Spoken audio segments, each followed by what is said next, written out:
हम घर तक नहीं कम जाएंगे ज़ीशान। सेकंड हाफ का डिसाइड हुआ है, लंच के बाद चलते हैं। बल्कि एक काम करना, तुम घर से डायरेक्ट पहुंच जाना और मैं ऑफिस से पहुंच जाऊंगा। अगर मैं तुम्हें लेने आया ना तो बहुत लेट हो जाएंगे। बस ठीक है, आप फिक्र नहीं करें, मैं पहुंच जाऊंगी। ज़ीशान, क्या करने जा रहे हो तुम?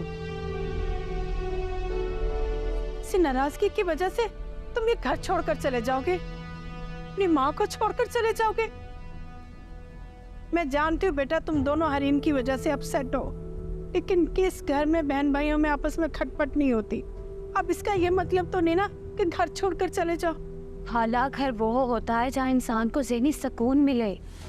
जिस घर में इंसान को सुकून की जगह ज़हनी असलियत मिले, वहाँ भला कब तक इंसान रह सकता है? यहाँ सबको मेरे वजूद से मसला है ना। अब उन्होंने हरीन को भी अपने साथ मिला लिए। मैं कब तक इनके हाथों अपनी जिल्लत बर्दाश्त करती रहूंगी? नहीं बेटा, ऐसा नहीं है। शाज़मा, कैसी बातें कर रही हो तुम? ऐसी ही बात है खाला। नाज़िया के ससुराल में जो कुछ मेरे साथ हुआ है, मैं कभी नहीं भूल सकती।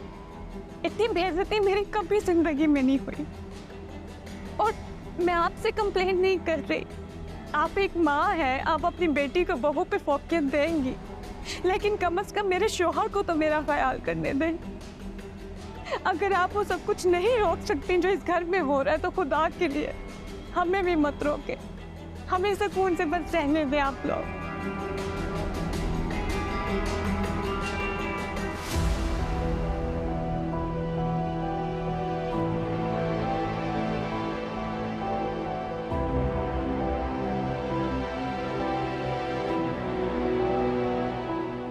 घर इंसानों से और रिश्तों से बनते हैं अम्मी, और जब उन रिश्तों में लिहाज, एहसास, मुरव्वत कुछ भी बाकी ना रहे ना, तो वो रिश्ते अज़ियत बन जाते हैं और फिर उनसे दूरी इख्तियार कर लेने में ही भलाई होती है।